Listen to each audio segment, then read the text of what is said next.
Les Haïtiens ne veulent pas d'une intervention internationale dans leur pays.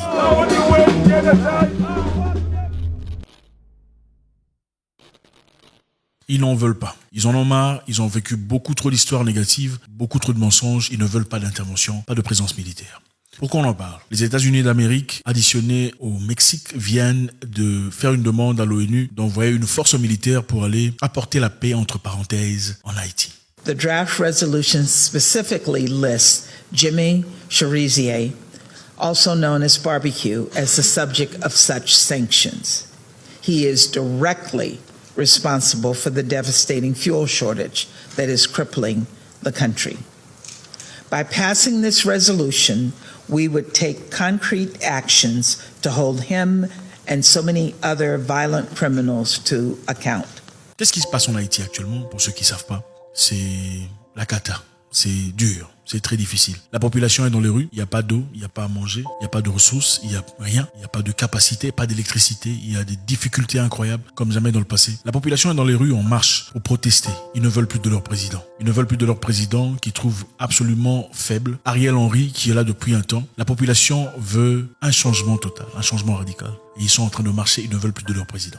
Pourquoi on parle d'Haïti aujourd'hui? Je pense qu'il est très important de comprendre. L'Afrique, c'est l'Afrique. L'Afrique, c'est tout le monde. L'Afrique est très importante. L'Afrique ne se limite pas ici. Nous sommes frères. Ce sont des gens qui ont été tirés du continent mère, tirés du continent africain pour aller travailler dans les mines, vous savez comment ça s'est passé avec les Français il y a très longtemps. Mais qui sont là, qui vivent des difficultés très impossibles à surmonter. On va rentrer dans l'histoire pour comprendre. Comment est-ce que l'Haïti se retrouve en ce moment si très compliqué? Il y a quelque temps, en 2010, il y avait un tremblement de terre, pour ceux qui se rappellent. C'était incroyable, insupportable. Beaucoup de personnes ont perdu la vue. Beaucoup de personnes ont perdu leurs amis, leur foyer, leur travail. Beaucoup de personnes ont perdu leur vie de chaque jour. Les bâtiments ébranlés, les institutions détruites. Et c'était incroyable, inimaginable, inacceptable. Et avec ça, on a fait des promotions. Vous savez comment ça se passe? On a fait l'appel au fond, dans le monde, pour aider la population haïtienne, contribuer. Vous savez comment ça se passe, hein? Contribuer, mettez de l'argent ici, donnez un peu d'argent là-bas pour aider une famille, pour faciliter la vie à une personne. Vous savez comment ils font, les ONG? Ils ont collecté beaucoup d'argent. Et d'après certaines ressources, on dit que c'était la meilleure collecte de fonds de tout le temps. Plus de 200 millions de dollars étaient recueillis pour aller aider Haïti en ce moment difficile. La Croix-Rouge a promis de reconstruire le pays, pour redorer ce pays, pour accorder une certaine dignité à ces personnes qui avaient perdu leur maison. On a fait un programme bien établi de reconstruire les maisons qui ont été détruites par le tremblement de terre. Mais plusieurs années plus tard, avec 200 millions de dollars, on n'a pas vu de construction. Les populations haïtiennes ont continué à vivre dans la peine, dans la misère, le trouble. Et pendant ce temps, pendant cette fin, on a demandé une force de l'ONU d'aller là-bas pour aller soutenir ces étrangers qui sont venus, entre parenthèses, comme ONG. Les gens vivaient dans les difficultés. Et qu'est-ce qui s'est passé ensuite? Les forces de United Nations, des Nations Unies, se sont mis dans un débâcle des débauches. Ils ont pris des jeunes filles, des mineurs. Ils se sont mis dans des histoires incroyables, inimaginables. Et aussi, d'ailleurs, ils ont apporté le choléra en Haïti. Le choléra qui s'est apporté en Haïti comment? À travers cette force népalaise. Vous savez, généralement, par exemple, en Europe, quand c'est un joueur qui joue bien, on dit c'est un Français ou c'est un Anglais. Un joueur d'origine étrangère, c'est un Français, c'est un Anglais. Mais quand on le bat, qu'est-ce qu'on dit? Le Français d'origine camerounaise a fait une bêtise.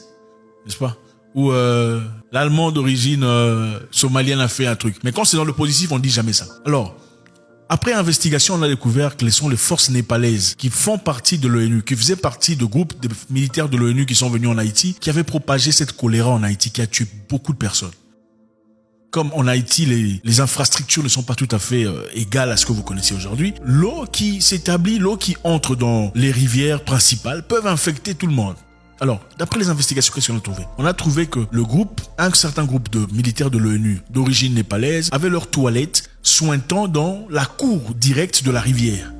Et évidemment, le strain, je ne sais pas comment vous dites strain en français, la marque ou l'identité, l'ADN du choléra qu'on a découvert venant de ces toilettes, c'était l'ADN qu'on a trouvé dans les rivières.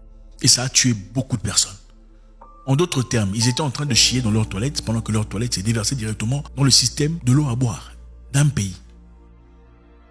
Beaucoup de personnes sont mortes. Beaucoup de gens vomissaient, beaucoup de gens... C'était catastrophique.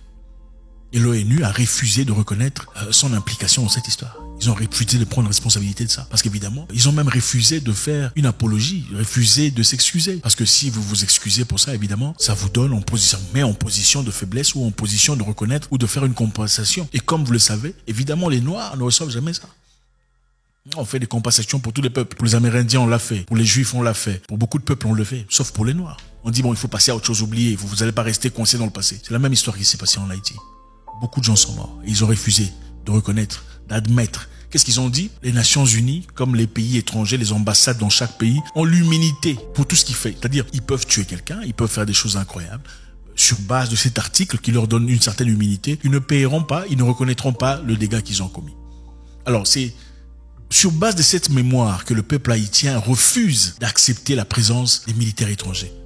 Alors, pourquoi on ne veut pas du président? On ne veut pas du président parce que le président précédent, le président Jovenel Moïse, qui était quelqu'un de très fort, à l'époque, je ne sais pas si vous vous souvenez, à cette époque ici, il n'était pas d'accord avec tout ça là. Qu'on a demandé d'emmener tout ça sur les humains, vous comprenez? Il a refusé. Il a dit, il n'y aura pas de vin pour mon peuple. On n'en a pas besoin. Curieusement, l'Haïti étant un pays pauvre, entre parenthèses, tout le monde s'attendait à ce qu'il y ait une catastrophe, qu'il y ait des morts comme jamais dans le passé.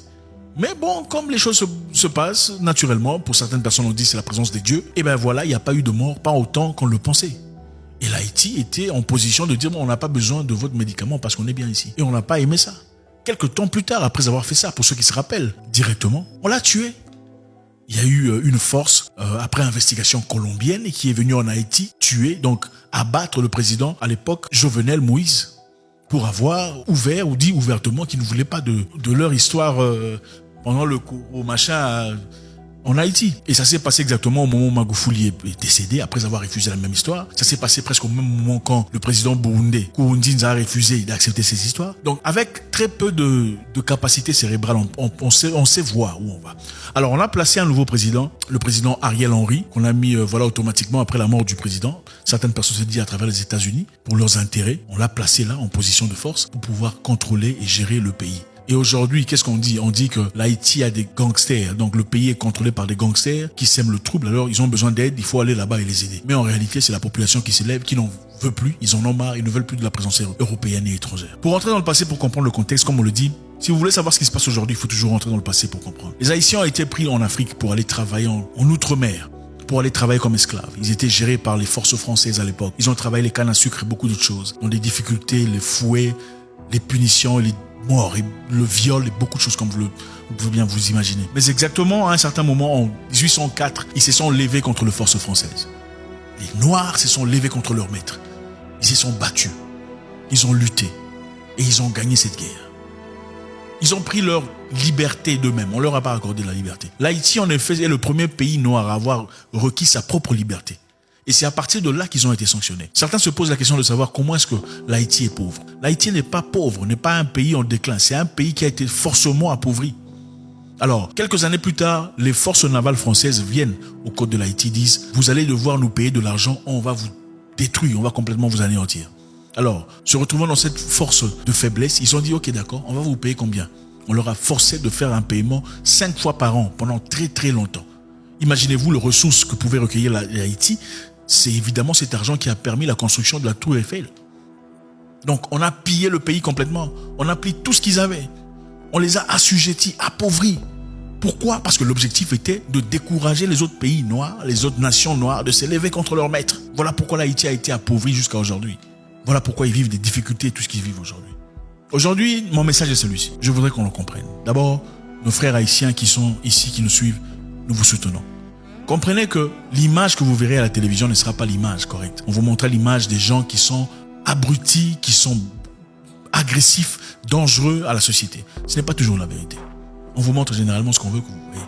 Les Haïtiens ont commencé à marcher paisiblement, en paix, décidant ou demandant à ce que le président quitte le pouvoir. Ce n'était pas une question de violence, c'était une question de paix. Mais on veut créer un système, créer une histoire complètement incohérente, différente de la vraie réalité. Les Haïtiens jusqu'aux États-Unis se sont levés. Ils ont demandé aux États-Unis de ne pas envoyer des militaires. Maintenant, dites-moi, si les Haïtiens sont vraiment en train de souffrir chez eux, pourquoi ceux qui sont aux États-Unis iraient jusqu'à la Maison Blanche pour marcher disant « N'envoyez pas vos militaires chez nous. Laissez-nous gérer notre histoire. » Nous-mêmes. On a volé leur argent. 200 millions de dollars censés reconstruire le pays. On a pris ça par les ONG, entre parenthèses. On est venu infecté le pays de choléra. Il y a beaucoup de morts. Beaucoup de gens ont perdu la vue.